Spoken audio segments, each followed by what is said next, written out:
em này. Nhìn thấy không? Đó, anh sẽ về mắt cho cháu. Để cho em mắt. Bọng nữa qua người ta. Ít nước. Không cần lắm.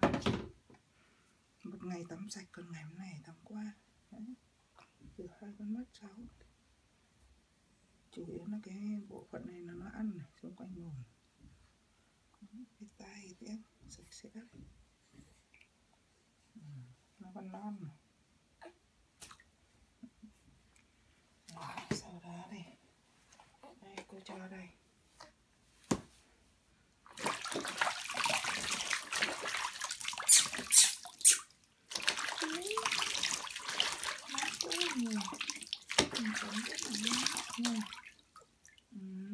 Ngon lắm đấy.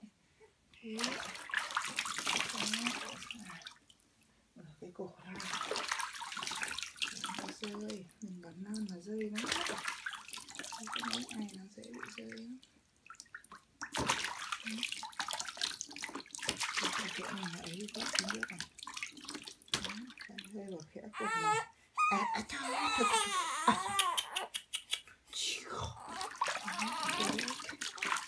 Thôi. Rồi, ok,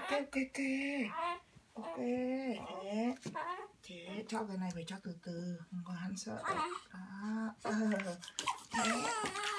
Được.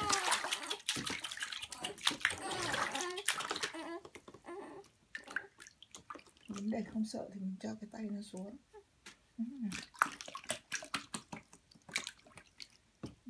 Nó bé này.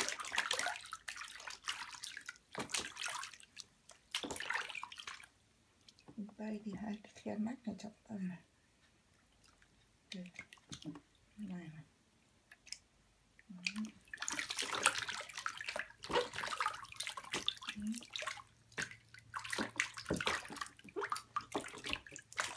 Nó ngập nước thì nó ấm, mà không ngập nước thì nó sẽ lạnh.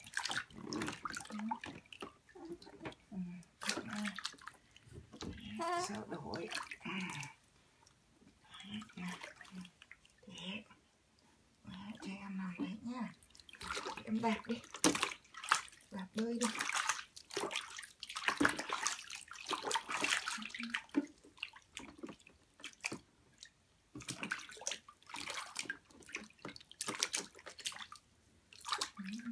Ăn con non thì mình chỉ cần thế thôi.